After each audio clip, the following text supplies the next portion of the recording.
Buenas, soy Roldán Adrián y explicaré el tema delitos en contra de la integridad sexual.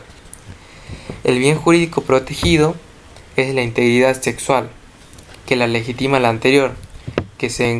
¿A qué me refiero a esto? Que se encuentra abarcada en el concepto de honestidad. ¿Qué es la honestidad? La honestidad hace referencia al honor mancillado de la mujer, el cual se ve afectado por el delito.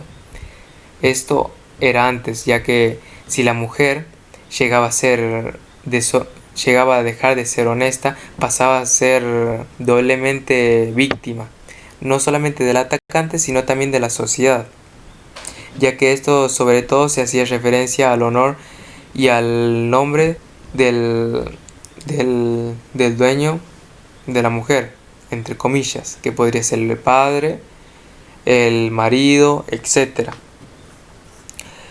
Con la reforma todo esto cambia. La integridad no solamente hace referencia a lo físico, sino también hace referencia a la dignidad de la persona, como por ejemplo puede ser el elegir su propia sexualidad de forma libre. Después están los tipos de abuso sexual. Está el abuso sexual simple en el artículo 119, párrafo 1, el cual afecta el derecho de la persona en un abuso sexual. No solo se atenta al pudor individual, sino en contra de la libertad. Esta figura delictiva hacia conductas de acciones de tocamiento no solamente implica cuando a la víctima se la toca en una parte pudorosa o íntima, sino también cuando a la víctima se le es obligada a tocar al atacante. La pena es de 6 meses a 4 años, mientras que en el artículo 119, segundo párrafo, la pena aumenta de 4 a 10 años cuando el abuso haya sido resultado gravemente ultrajante. ¿Qué me refiero con esto? Cuando el abuso es con empalamiento, es decir, cuando se usa los dedos o cualquier objeto externo para introducirse dentro de una zona íntima de la víctima. Puede ser vía bucal, vaginal o anal. Esto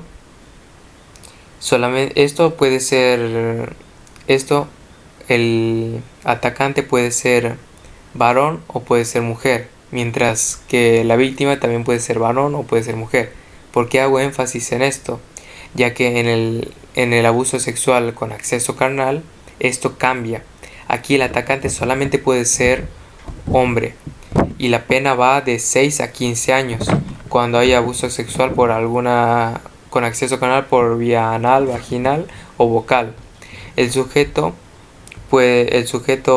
que comete el delito siempre va a ser hombre porque es el único que puede cometer el delito, mientras la víctima puede ser un hombre o una mujer. Después está la forma en la que se puede cometer el abuso, que está por ejemplo la tolerancia, cuando cuando la víctima soporta los abusos porque es su jefe, la persona que la abusa, o porque tiene algún cargo superior o inflige algún miedo sobre la víctima. Después está por la fuerza o por amenazas. Esto es cuando se usa una fuerza mayor en contra de la víctima para vulnerarla. Esto también se abarca los usos de narcóticos para vulnerar y poder cometer el delito. Después está cuando se amenaza a la víctima. Esto cuando se amenaza a la víctima o a alguna persona de su entorno cercano o familiar. Y esto no solamente cabe aclarar que afecta físicamente, sino también psicológicamente a la víctima. Después está el aprovechamiento de la víctima, que es cuando la víctima no puede estar completamente de acuerdo en cometer un acto sexual o no se puede defender de un abuso sexual. Que esto puede ser cuando una persona está atada, amordazada, o cuando la persona no está con pleno uso de razones, o cuando la persona está enferma. Después está el abuso sexual matrimonial. Si bien en el matrimonio existe el delito conyugal, si tomamos parte de que la libertad sexual existe al existe, si tomamos en cuenta la libertad sexual, existe el abuso sexual dentro del matrimonio. Cuando a la persona a una persona del matrimonio se le es obligado a cometer algún acto sexual el cual no es de su agrado. En estos casos también hay abuso sexual. O cuando se comete alguna violencia dentro de el ámbito en el ámbito matrimonial, o mejor dicho, en el acto sexual. Después están los agravantes. Están los agravantes en el caso de segundo y tercer párrafo del artículo 119. La pena se agrava de 3 a 20 años en prisión o reclusión cuando la víctima resulta ser gravemente afectada, puede ser física o mentalmente. También puede ser cuando a la víctima se le es transmitida alguna enfermedad venérea. Después está cuando se afecta por un lazo de sangre, que quiere decir cuando la persona es consciente de que tienen un lazo de sangre descendiente o ascendiente y igual comete el delito. Después está el autor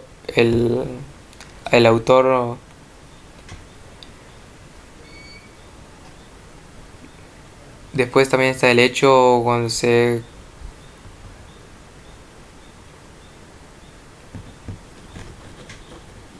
esto también se agrava cuando son más de 3 personas las cuales están de acuerdo en cometer el abuso y llevan algún tipo de armas. Muy bien. Después está cuando el autor es integrante de alguna fuerza de seguridad. Se agrava por el hecho de que está para proteger a las personas. Después es cuando se agrava también cuando el delito es contenido en contra de una persona menor de 18 años y el autor es mayor de 18 años. Después está cuando la víctima es asesinada, que sería la muerte de la víctima. Después está el abuso sexual con aprovechamiento de la inmadurez de la víctima, el artículo 190 del Código Penal. El que realiza el abuso sexual gravemente ultrajante o actúa con penetración o con una persona o actúa con penetración contra una persona de 16 años para abajo. Este aprovechamiento de su inmadurez sexual, por más de que la víctima esté de acuerdo, llega a ser abuso sexual porque la víctima es menor y no tiene pleno uso de sus conocimientos o no tiene la madurez para aceptar un acto sexual. Con esto concluyo el tema. Muchas gracias por escuchar.